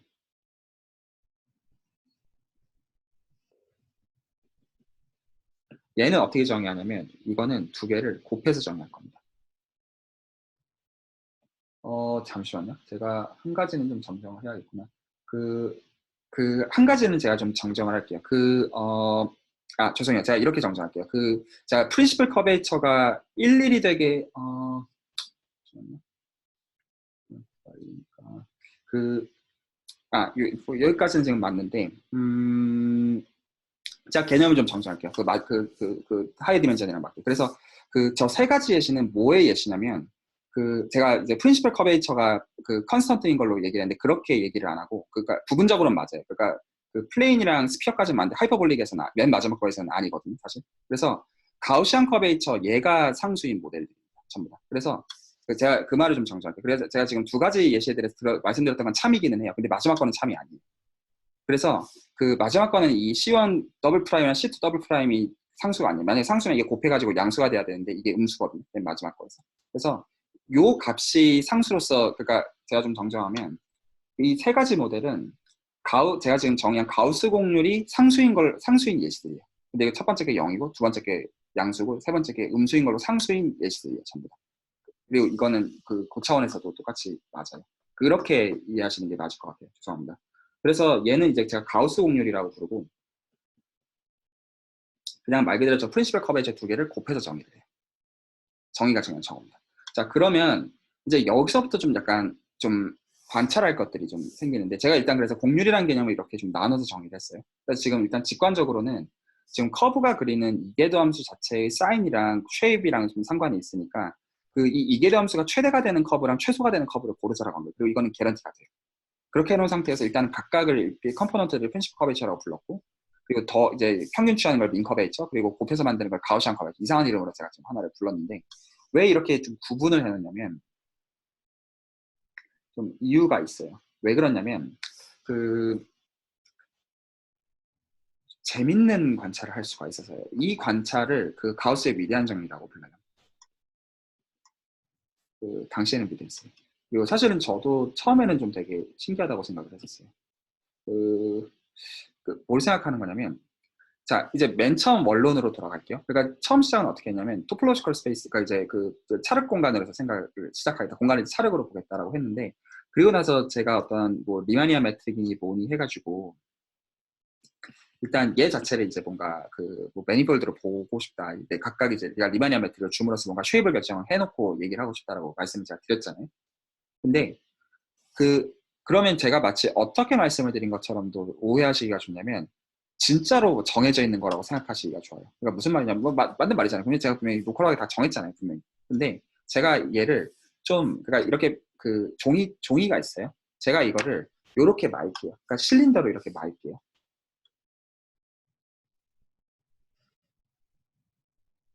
그러니까 이해가시나요? 제가 이렇게 있었던 걸 요렇게 만 거예요. 네. 그러면 저희 이렇게 말 수 있잖아요. 분명히 부드럽게 이렇게 계속 말아갈 수 있어요. 그러면 사실 이거나 이거나 같은 거거든요. 사실.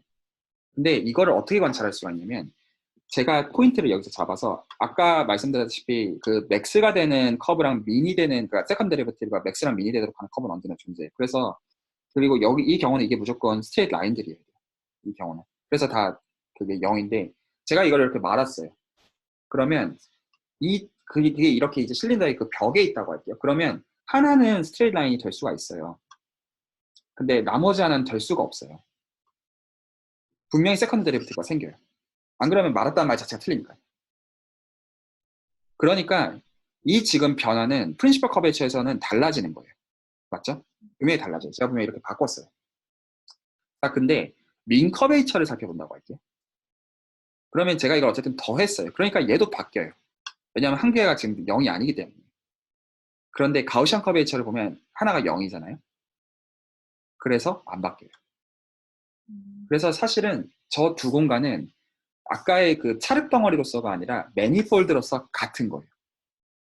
그래서 제가 지금 해드린 관찰 수학적으로는 뭐냐면 여전히 형상을 정해놓은 거에서도 부드럽게 바꾸는 거에서는 실제로는 같고 그래서 그 부드럽게 바뀌는 하에서는 실제로 공률이라는 컨셉도 바뀌지 않는 컨셉이라는 거예요. 근데 뭐가 안 바뀌는 거냐면 모든 공률이 안 바뀐다는 뜻이 아니라 여기서 말하는 가우시안 커베이처라는 양 자체가 안 바뀐다는 거예요. 자, 그리고 이게 왜 중요하냐면 가우스의 미단형이 이게 전부가 아니에요. 그래서 제가 지금 말씀드린 건 일단은 제가 지금 뭔가를 좀 바꿨는데 실제로는 공률이라는 개념이 바뀌지 않는다라는 거예요. 그래서 실제로 얘는 두 매니폴드가 같은 매니폴드예요. 실제로는. 근데 형상을 제가 직관적으로 보면 달라 보여요. 그런데 여기서 조금 더 생각을 확장을 해볼게요. 그러면 여기서 생각을 조금 더 봐가지고 저희가 이미 예를 들어서 이런 질문하는 거예요. 예를 들어서 저희가 지구가 이미 물론 가끔 요새도 지구 평면선을 주장하시는 분들이 계시지만 그 지구가 이렇게 생겼다고 저희는 믿어요. 근데 왜 믿냐면 달에서의 사진을 봤기 때문에. 물론 이제 배를 타고 오면 언젠가 자기 위치로 돌아온다는 건 이미 저희는 알고 있어요. 그것도 알고 있지만 그걸 떠나서 그 달에서 보면 지구는 분명히 그 스피어랑 닮았어요. 저도 이게 아니라는 걸 알고 있어요. 그런데 그러면 질문을 할게요. 만약에 저희가 그 달에서 사진을 본 적이 없다라고 가정하죠. 사진 기술이 없어가지고. 그러면 실제로 지구가 휘어 있다라는 걸 알려면, 그러니까 저희가 지금 생각하는 그런 형상이라는 걸 알려면 어떻게 알 수가 있을까요? 이게 사실 그러니까 지구라는 공간의 지오메트리를 결정하는 문제를 제가 지금 질문하고 있는 거죠. 지구가 저희는 이미 이렇게 생겼다라고 믿잖아요. 그리고 제가 지금 분명히 뭐라고 말씀드렸냐면 실제로 그 공간을 제가 이 수학적인 이 디퍼런셜 지오메트리 철학에서는 어떻게 보겠다고 했냐면 생각을 한번 잘 해보시면 이게 당연한 말한 것 같지만 사실 당연한 말이 아닌 게 저희가 뭘 했냐면 공간마다 컨텐트 스페이스를 세워가지고 거기서 벡터들의 크기를 정하는 방법을 좀 이건 그럴 수 있어요. 저희가 정확히 어떻게 보면 정할 수 있는 걸 테니까 어떤 의미에서는 그리고 나서 그러면 공간의 형상이 다 정해질 것이다 라고 했어요. 이 관점에서 저희가 공간 외부를 본 적이 있나요? 실제로는 그런 적이 없어요. 그러니까 저희는 공간의 밖에서의 관찰자 시점에서 공간을 보고 있지 않아요. 저희는 어디까지나 공간 안쪽을 평평하다고 로컬하게 가정해서 거기서 형상을 가지고 전체를 볼까라고만 보고 있기 때문에 맞죠?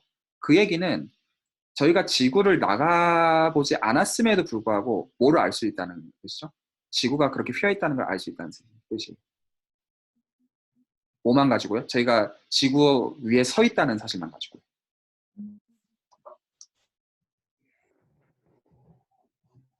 아닌가요? 안 그러면 이 철학이 틀린 말이잖아요.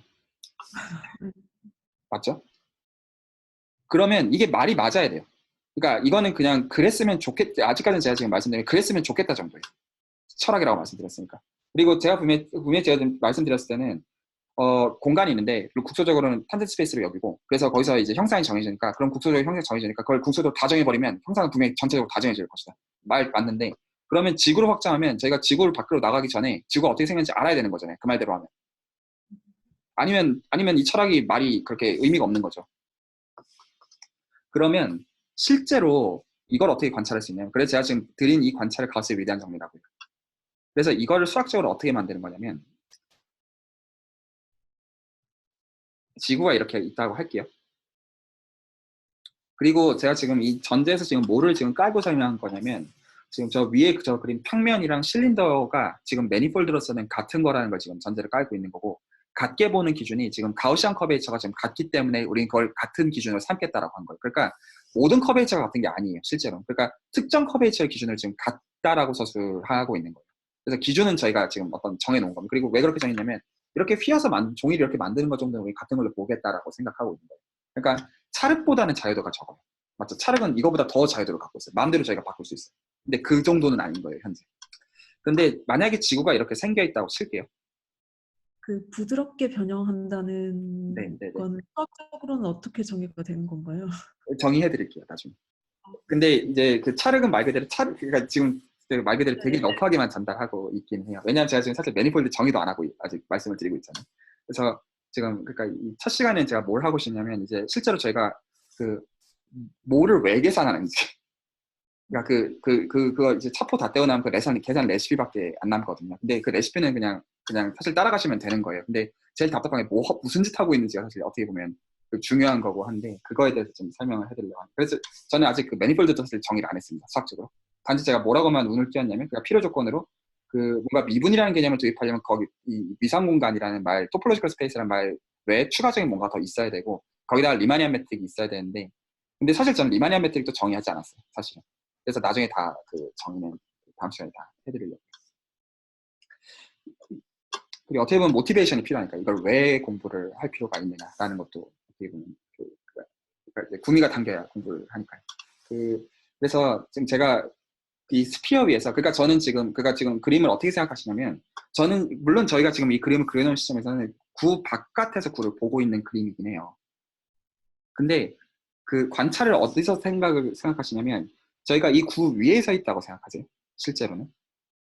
그러면 실제로 저는 이 구가 어떻게 되어 있는지 몰라요. 왜냐하면 평평하게는 이거잖아요, 그냥. 그리고 저희는 실제로 지구에서 그렇게 생각하고 살고 있잖아요, 실제로. 그러면 여기서 제가 탄젠트 스페이스를 세울게요. 그게 저희가 아는 전부니까. 포인트 P가 있고, 포인트 P에서의 그 탄젠트 스페이스를 제가 이렇게 세울게요. 그러면 저희가 이제 여기서 다시 수학으로 돌아갈게요. 수학으로 돌아가서 이게 그러니까 TPS는 결국 뭐냐면 평면의 방정식이 실체는 맞죠? 그러니까 결국엔 평면이. 평면의 방정식 저희가 어떻게 만들었냐면, 뭘 가지고 만들었냐면 그 법선 벡터라고 불렀었죠. 노말 벡터라고 하는 그걸로 사실은 평면을 규정했어요. 그러니까 실제로 평면을 규정한 시점에 사실 저희는 뭐를 규정하고 있는 거냐면, 얘를 규정하고 있는 거예요. 그래서 이거를 n이라고 제가 쓸게요. 그리고 포인트 P에서의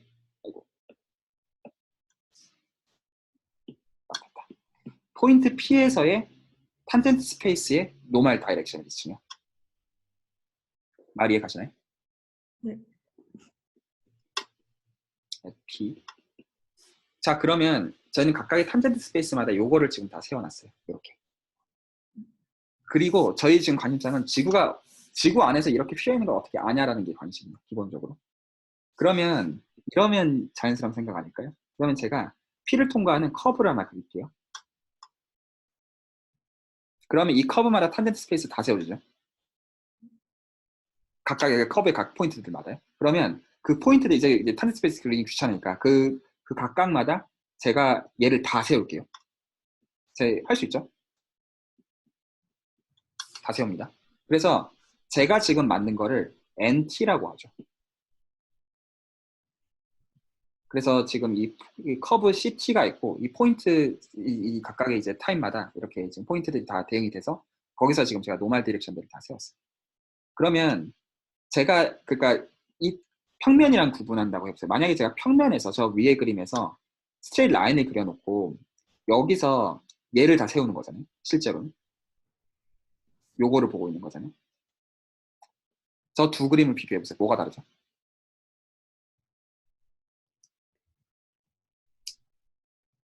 저 위에 그림은 이렇게 세워져 있어요. 노멀 디렉션 직관적으로 볼 때. 그리고 아래 그림은 이렇게 세워져 있죠. 맞죠? 그래서 제가 NT에 대해서 질문을 한다면 뭐가 다르냐면 얘는 평행 이동하면 똑같아요. 근데 쟤는 안 같아요. 그럴 수가 없어요. 다시 말해서 뭐를 가지고 저희가 비교를 할 수가 있냐면 되게 단순한 답이 이분해 보면 차이를 알 수가 있어요. 그래서 그 옮겨놓고 똑같은 근데 여기서 사실 비약이 있어요. 왜냐면 어떻게 옮기냐라는 문제가 있어요. 그래서 이 옮기는 그러니까 지금 제가 지금 이 디퍼런스를 보려면 똑같은 탄젠트 스페이스로 옮겨놓고 비교를 해야 되잖아요. 왜냐면 제가 아까 뭐라고 가정했냐면 각각의 탄젠트 스페이스는 전혀 만나지 않는다고 가정을 했어요. 수학적으로 그렇게 하는 게 리즈너블하다고 했는데 막상 저는 이거를 옮겨놓지 않으면 연산 자체가 불가능하잖아요. 다른 탄젠트 스페이스에 속해 있는 벡터들끼리 비교를 그러니까 미분은 결국에는 빼가지고 뭔가 레이시오 같은 걸 구하는 그런 작업인데 그러니까 말이 안 되니까 실제로는 이 미분을 한다는 것 자체가 수학적으로 말이 되게 만들 필요가 있어요. 이 자체가. 그거를 미분계에서는 커넥션이라고 불러요. 접속이라고 불러요. 뭘 하는 거냐면 접평면들을 연결하는 거예요. 그래서 이것과 두 번째로 할 얘기가 돼요. 그래서 첫 번째로 할 얘기는 그 리마니안 매트릭과 매니폴드가 되고 그 다음은 그 실제로 이 각각의 탄젠트 스페이스를 비록 다 다른 거라고 했지만 어떻게 연결할 것이냐라는 문제가 한 가지 있어요. 그래서 지금 그게 자연스러운 방식으로 됐다라고 지금 일단 가정을 할게요. 그래서 자연스럽게 해서 지금 저희가 한 점으로 옮겨가지고 그 점에서 지금 로컬하게 미분을 실제로 하면 지금 첫 번째 거는 이 미분한 게 0일 것 같고 그렇죠? 그리고 이 스피어의 경우는 아닌 것 같아요. 적어도. 그래 보여요. 하지만 제가 아까 했던 말은 여전히 문제가 생겨요. 왜 문제가 생기냐면 제가 아까 뭐라 그랬냐면 지구 안에서 지구가 어떻게 휘어 있는지를 알고 싶어요. 리마니안 매트릭의 정보만 가지고. 근데 노말을 세운다는 얘기 자체는 바깥쪽을 알아야 되는 거잖아요. 지금 얘가 있는데 저희는 얘의 정보를 보고 있는 게 아니라 얘의 정보를 보고 있는 거예요. 그러면 얘를 알아야죠. 그러니까 제가 이미 한 마리 모순이 있어요. 왜냐하면 이 바깥쪽, 법선으로 세우는 바깥쪽이라는 정보를 제가 모르는 상태에서는 바깥쪽에 대해서 노멀 벡터들의 패밀리를 세워가지고 그거에 대해서 미분을 하는데 말이 안 되죠. 그 얘기는 애시당초 지구 밖에서 애시당초 관찰하는 게 뭔지 정보를 알고 있어야 되는 얘기잖아요. 말이 맞나요? 그래서 실제로 가우스의 위대한 정리 스테이트먼트는 이거예요. 그 가우스의 그 위대한 정리 전에 민커베이처는 뭐의 함수냐면 이 녀석의 함수예요. 그래서 실제로 이 녀석의 함수로서 concrete하게 익스프레스에 적을 수가 있어요. 그리고 가우시안 커베이처도 그래서 지금 민커베이처는 그래서 두 개 그 맥시멈인 그 세컨드 데리베티브 구해가지고 미는 그냥 한마디 더 하는 거고 그냥 2로 나눈 거 있죠. 대충 무시한다 치고 그리고 이 가우시안 커베이처 곱하는 거예요. 그래서 곱했기 때문에 지금 이 실린더랑 이제 이걸 같은 걸로 볼 수가 있었다. 그 얘기를 드렸고 그 가우시안 커베이처 이거 역시 얘의 함수거든요. 그래야만 돼요. 왜냐하면 휘어있다라는 양 자체를 잰다는 것 자체가 바깥쪽이랑 어떻게 역학관계를 맺고 있는지로부터 와야 되는 거기 때문에 이거는 사실 직관적으로 충분히 리즈너블하게 여겨질 수가 있어요. 바깥쪽이랑 어떻게 휘어있는지를 보는 게. 근데 가우스의 위대한 정리는 뭐냐면 이 가우시안 커베이처는 사실 뭐의 함수냐면 매트릭의 함수입니다.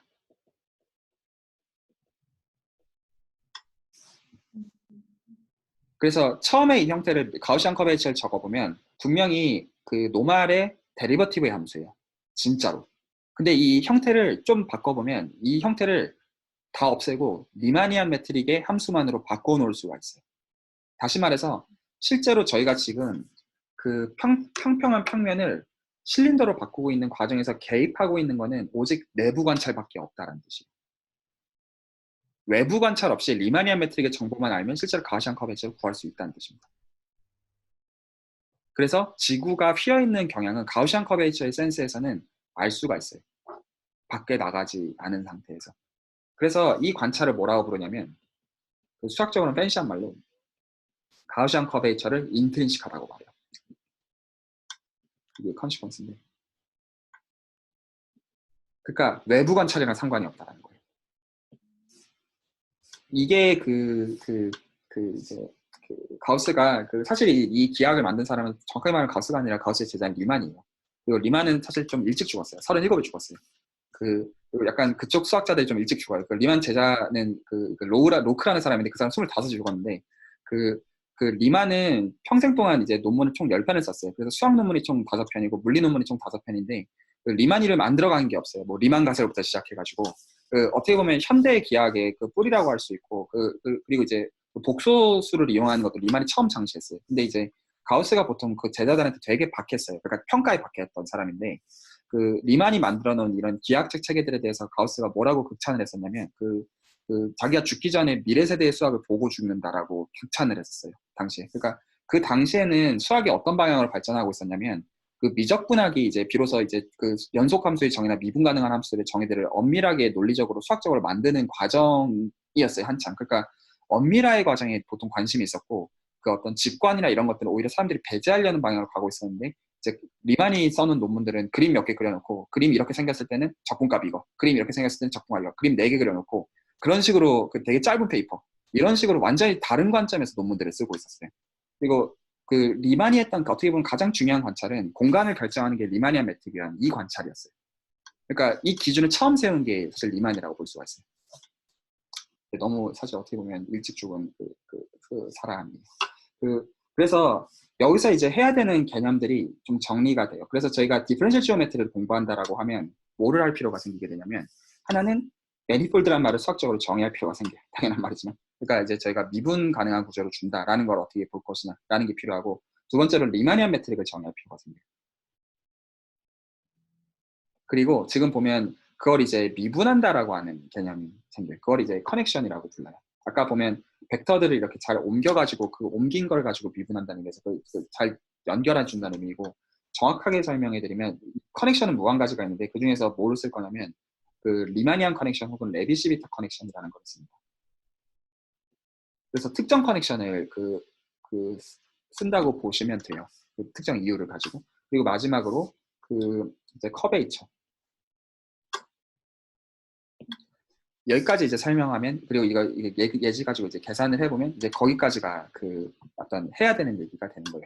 그래서 원래는 이제 설명 자체를 제가 물론 이제 직관 자체는 지금 이제 2D랑 1D에서 충분히 설명을 했지만 학부 미분기하는 1D랑 2D에만 초점이 맞춰져 있어요. 실제로 초점 자체가.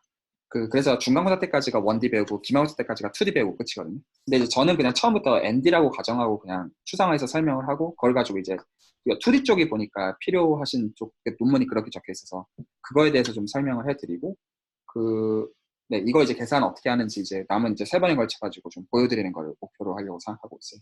그래서 오늘은 일단은 여기까지 하고 정리를 할게요. 여기까지가 모티베이션 파트예요. 그러니까 뭘 하려고 하느냐라는 얘기이고 혹시 이제 하고 싶으신 말씀, 피드백 있으시면 그것까지 레코드하고 끄고 또 그러니까 이제 얘기를 잠깐 할게요. 질문이나 혹시 뭐 코멘트나 있으시면 이거 뭐 건의도 좋고요. 이제 사실 그러니까 일단 제 마음대로 지금 일단 해보고 있는 거라서. 제가 이제 공부를 하느라 학부 미분기야 관련한 렉처 노트 같은 것들을 좀 따로 보고 연습 문제도 좀 풀어보고 그렇게 했는데 오늘 모티베이션 설명해 주신 내용이 진짜 어떤 의미인지를 좀 이해할 수 있는데 도움이 많이 됐던 것 같고요. 네.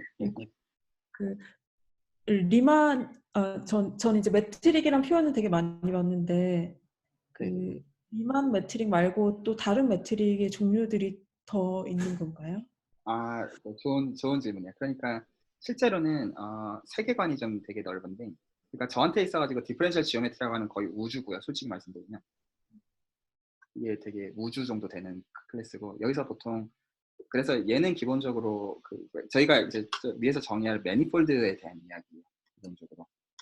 근데 매니폴드의 형용사가 여러 개가 붙어요. 그래서 이제 미분기하라고 보통 이제 통칭하지만 보통 학부나 대학원에서 배우는 이제 매니폴드는 리마니안 매니폴드. 그래서 리마니안 매니폴드가 이제 쓰는 이제 이 카테고리에서는 기본적으로 당연하지 리마니안 매트릭을 쓰고요.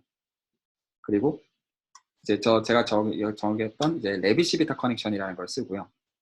이제 거기서 이제 정해지는 어떤 커베이처들이 있어요. 요게 있고요.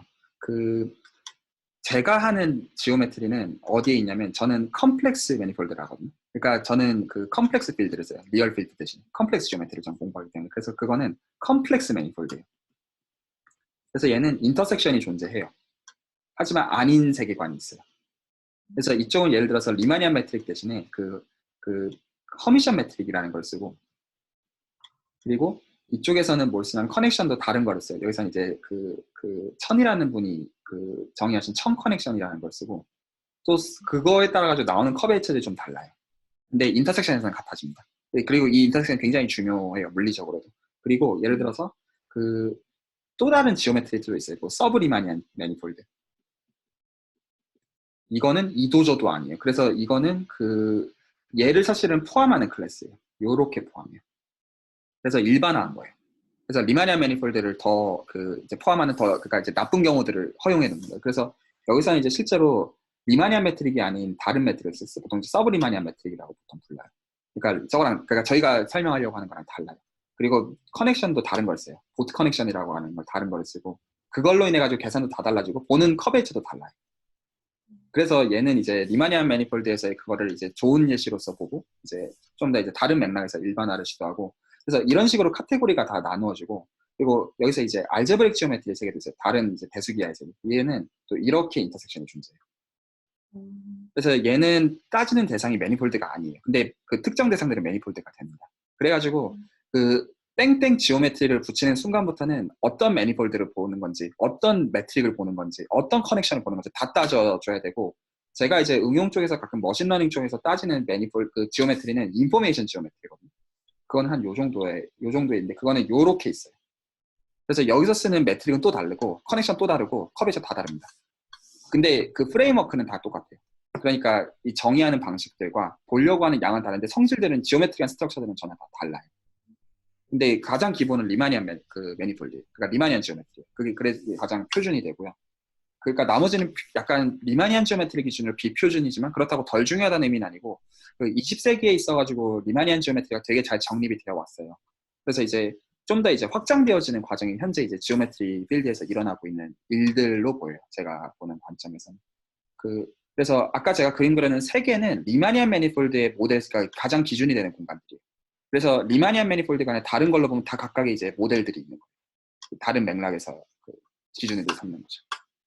그래서 이게 좀 단순하진 않습니다. 사실 들어가면. 사실 제 연구의 관심사만 봤을 때는 딱 제가 공부하는 건 리마니안 매니폴드 쪽이지만 네네네.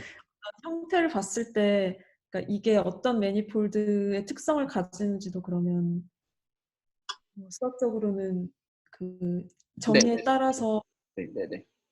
먼저 어떤 형태의 매니폴드인지를 디파인을 하고 그 다음에 이제 구체적으로 이런 식으로 돼요. 그러니까 예를 들어서 그러니까 이제 이거는 저도 이제 조금 리서치를 하고 있다 보니까 발견하게 되는 건데, 그러니까 20세기에서 리바니안 지오메트리가 되게 많이, 그러니까 80세기, 그러니까 7, 80세기, 그러니까 7, 80년대 후반까지 해가지고 되게 많이 발전을 했어요. 그러니까 수학적인 대가들이 해놓은 일들이 지금 있고, 그러니까 지금 약간 미국에서 이제 대학 교수로 계신 분들의 되게 시니어거나 그들의 어드바이저 정도 되는 분들이 되게 어떤 의미 있는 공헌들을 하신 게 많고, 이제 그래서 그 공원들에 비추어가지고 약간 응용이 되어 있는 것들이 있어요. 그러니까 실제로 이제 어떤 대상들을 매니폴드로서 바라보고, 그리고 그 매니폴드로서 이런 미분기하의 관점에서 이 언어들을, 그러니까 프레임워크가 있으니까 그걸 가지고 뭔가 할 수 있는 일이 있잖아요. 그리고 그걸 가지고 그쪽 필드에서 원하는 걸로 재해석을 하는 식으로 논문들이 있는 거죠. 근래 공유해 주신 페이퍼들 중에 하나도 그것도 관련이 있는 거고요. 근데 어떤 것들은 당연히 예를 들어서 사람들이 신경 쓰는 그러니까 이제 어플라이드 세계에서의 어플리케이션들이 있어요. 그리고 당연히 어떤 땡땡 매니폴드로서는 볼 수가 있는데, 이게 많은 경우 리마니안 매니폴드가 아니에요. 그러니까 리마니안 매니폴드 되어 있는 거는 많은 경우는 되어 있는데, 리마니안 매니폴드가 아닐 때는 그러니까 뭐부터 안 되어 있는 거냐면, 그러니까 이게 어떤 클래스의 매니폴드인지, 그리고 이 클래스의 매니폴드에 대해서는 어떤 류의 해석을 하는 것이 자연스러운 것인지. 그래서 저는 이제 어떤 일들을 저한테는 하는 게 자연스럽냐면, 저는 이제 컴플렉스 매니폴드를 하니까 저는 지금 하고 있는 일이 머신러닝 세계에서 컴플렉스 매니폴드가 되는 예시를 찾아서 그거에 저는 미분기하를 아니까 그 녀석의 이제 통계적인 해석을 지금 찾고 있거든요. 그러니까 이제 미분기화적인 프레임워크는 제가 이제 알고 있는데 그래서 실제로 계산을 할 수 있고 어떤 뭐가 나올 거잖아요. 식이 됐든 어떤 양이 됐든 뭐가 나올 텐데 기하학적인 관점에서 그게 어떤 양이 이렇게 나오는데 그게 예를 들어서 통계에서 어떤 의미를 갖느냐라고 물어보면 아무도 모르는 그런 거죠. 그러니까 그런 질문들이 되게 이제 약간 리서치 질문들이 되더라고요. 그러니까 그러니까 이제 고전적인 리만 기하에서는 해놓은 것들이 있고 어떻게 보면 보여준 페이퍼도 그런 것 같아요. 근데 너무 자연스러운 질문은 이 리마니안 지오메트리도 그냥 어떤 특정 맥락에서 그렇게 자연스럽게 여긴 것이 모든 맥락에 성립하는 게 당연히 아니에요. 그러니까 어떤 특정 맥락에서 그게 당연히 아닌 게 너무나 자연스럽고 그 맥락에서 그럼 어떻게 보는 게 자연스럽냐가 어떤 고려가 돼야 되는데 실제로 그 미분기화를 전공하는 사람은 되게 적어요. 현실적으로 그래서 그 미분기화를 전공하는 사람들이 이제 이런 그러니까 이제 약간 필드의 연구자 수에 되게 의존되는 것 같더라고요. 그래서 많이 안 되어 있는 거라고 저는 좀 개인적으로 좀 보고 있어요. 그러니까 되어야 되는 의미 있는 발전들에 비해서. 그리고 약간 배보다 배꼽이 더 큰 정도로 많이 여겨지는 것 같아요. 그러니까 이런 언어까지 공부해가지고 그 짓을 하느니 차라리 이미 할 게 많으니 그걸 하겠다. 이 논리를 못 이기는 것 같아요. 현실적으로는. 그래서 저는 이제 약간 반대쪽에서 역설하고 싶어 하는 편이고요. 그러니까 이쪽 방향이 필요하고, 그리고 사실은 굉장히 큰 블루오션이고, 왜냐하면 언어를 물론 배우는 게 분명히 있지만, 그러니까 약간 그런 기대치가 있는 거거든요. 그러니까 이제 저는 이건 약간 개똥 철학 정도는 아니고, 그러니까 그냥 단순히 그냥 그랬으면 좋겠다 희망 그런 정도는 아니고, 이제 그래도 이제 좀 이것저것 보면서 제가 내린 결론인데, 그러니까 응용해서 쓰이는 수학이 되게 깊어요. 그러니까 보통 이제 사람들이 이제 생각하는 게 응용해서 쓰는 수학은 되게 쉬운 수준의 수학을 쓰고 상대적으로 순수 수학에 비교를 해가지고는 그렇게 생각하는데 제가 봤을 때는 아닌 거예요. 왜 그게 아니라고 말할 수 있는 근거 중에 하나가 그 머신러닝에서 쓰는 매니폴드의 랭귀지가 리마니안 지오메트리가 아니에요. 애시당초. 그러니까 사람들은 보통 이제 잘 몰라가지고 그 머신러닝에서 쓰는 미분기화 힘든 거 쓰면 이 대학원 미분기화를 생각하거든요. 이미 그것만 해도 굉장히 어드밴스로 여겨지니까. 근데 실제로 카테고리는 리마니안 지오메트리가 아니에요. 그렇기 때문에 근데 그게 그 언어를 그렇게 디벨롭을 해서가 아니라 그냥 그 머신러닝에서 쓰고 있는 언어 자체를 미분기화에 맞춰보니까 그 클래스가 리마니안 지오메트리가 아닌 것뿐이거든요. 사실은. 그러니까 오히려 응용의 대상들을 공학에서 쓰는 대상들을 의미 있게 이해하기 위해서는 진짜로 펀더멘탈하고 딥한 수학들이 필요한 거라고 저는 보는데 이게 설득력이 별로 없어요. 왜냐하면 그러려면 제가 이 언어들을 다 설명해가지고 공감대를 형성한 다음에 얘기를 해야 되는데 그게 안 먹히는 거죠. 애시당초. 그러니까 5분 안에 그 언어를 전달할 방법은 없고 이제 그러니까 이제 왜 그게 굳이 필요하냐라고 하면 설명하기가 굉장히 이제 난해해지는 현재는 그 상황인 것 같고 그리고 근데 그럼에도 불구하고 약간 뭐가 있냐면 저는 이쪽 필드로 들어오는 사람들이 앞으로 좀 더 많아질 거라고 개인적으로 생각을 해요. 왜냐하면 아카데미에서의 어떤 받을 수 있는 사람 수는 애시당초 한정적이고 그 수학에서 학위를 받은 사람들 자체도 애시당초 이제 인더스트리 및 이제 엔지니어링 파트로 가는 사람들이 당연히 생길 것이고 그리고 이제 엔지니어 하시는 분들 중에서도 수학적인 것들이 강하신 분들이 분명히 어떤 것들을 흡수하고 지금도 연구들을 하고 계시고 하니까 그러니까 분명히 적절한 방향으로 어떤 연결이 될 텐데 지금은 좀 약간 되게 과도기인 상황인 걸로 보여요. 제가 봤을 때는. 일단은 오늘 레코드는 여기까지는 하겠고요. 네.